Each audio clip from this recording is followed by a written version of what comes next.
Hello बच्चों, आज हम 7th क्लास की हिस्ट्री पढ़ेंगे। 7th क्लास की हिस्ट्री में हम पढ़ेंगे आज हमारा chapter number 2, new Kings and kingdoms. नए राजाओं और उनके राज्यों के बारे में पढ़ेंगे।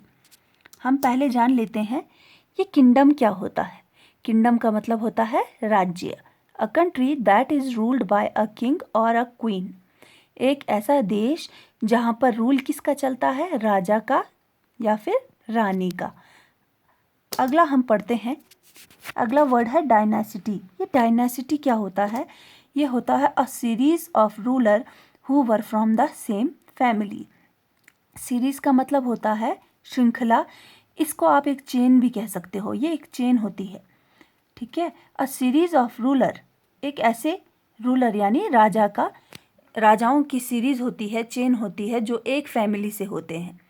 तो ये क्या करते हैं, इन्हीं का बेटा राजा बनता है, उन्हीं का बेटे का बेटा राजा बनता है, ठीक है। जैसे दादा भी राजा, दादा का बेटा भी राजा यानी पिता भी राजा, बेटा भी राजा, बेटे का बेटा भी राजा। अब इसके सब टॉपिक्स देख लेते हैं। The emergence of new dynasty, administration in the kingdom, परिस्थित and land grants, warfare for wealth, a closer look, the Cholas. सबसे पहला है इसका the emergence of new dynasties. Emergence का मतलब क्या होता है? पैदा होना, ठीक है, जन्म लेना। न्यू डायनेसिटीज़, नए डायनेसिटीज़ ने जन्म लिया। वो मैं आपको बाद में बताऊंगी कि किस किस डायनेसिटीज़ ने जन्म लिया था। सबसे पहले इसका हम पढ़ लेते हैं। King of the knowledge Samanta.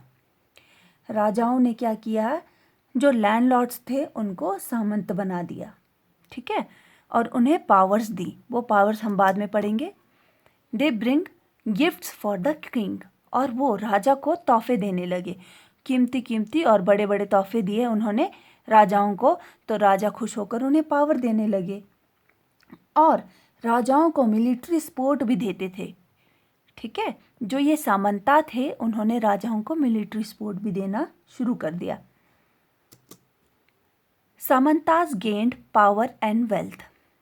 अब जब वो राजा को इतना खुश रखने लगे, राजाओं को, ठीक है, राजाओं को उनके बदले उन्होंने क्या दे दिया, पावर और वेल्थ। राजाओं ने क्या दे दिया, पावर दे दिया और वेल्थ। वो पावर्स क्या थी? वो पावर्स थी उन्हें आज़ादी दे दी। वो किसी भी जगह पर जाके कर वसूली, टैक्स लगा सकते थे, उन्हें रेवेन्यू लगा सकते थे, ठीक है, और उनसे किसी की भी फीस को माफ़ कर सकते थे, कोई भी कानून लागू कर सकते थे। अगला है महासम्मताज, ठीक है। उनको जब थोड़ी पावर मिल गई, थोड़े उनके पास पैसे आ गए, थोड़ी उनके पास सेना आ गई, तो उनको अपने ऊपर क्या होने लगा, प्राउड फील होने लगा। वो घमंड महसूस करने लग गए अपने ऊपर, और उन्होंने अपने नाम के आगे महा का मतलब होता है महान, ठीक है, महासमंता वर्ड यूज़ करना शुरू कर दिया, जिसका अर्थ है महान समंता। मैं आपको बता रही थी कि मैं आपको नेक्स्ट दिखाऊंगी। तो ये थे चोल, पांड्या, चेरा, और भी बहुत सारे थे, मगर ये 3 मेन हैं, ठीक है। इन्हें संगम पीरियड भी कहा जाता है। एडमिनिस्ट्रेशन इन द किंगडम्स, प्रशासन कैसा था, ठीक है। एडमिनिस्ट्रेशन का मतलब वहाँ पर कैसी न्याय व्यवस्था थी, कानून क्या था वहाँ के राज्य में। सबसे पहला है महाराजा अधिराज। राजाओं ने अपने नाम के आगे महाराजा अधिराज, महाराजा चक्रवर्ती, ऐसे ऐसे वर्ड, भारी भरकम शब्द का इस्तेमाल शुरू कर दिया। क्यों किया? उन्होंने इतने बड़े बड़े शब्द क्यों यूज़ किए? उन्होंने ये इसलिए किया ताकि वो अपनी शक्ति को जता सके।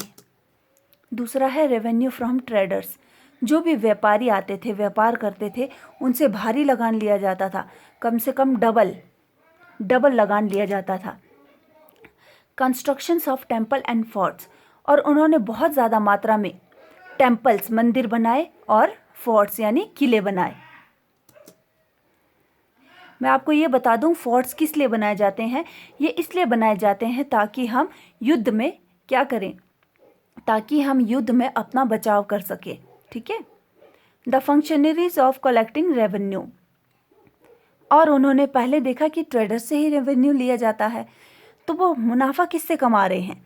वो पीजेंट से कमा रहे थे, शेफर्ड से कमा रहे थे, ठीक है, और भी बहुत सारे लोगों से कमा रहे थे। अब उन्होंने सोचा क्यों ना हम इन्हीं से रेवेन्यू कलेक्ट करना शुरू कर दें। ओके स्टूडेंट्स, आज हम यहीं तक पढ़ेंगे। Thank you.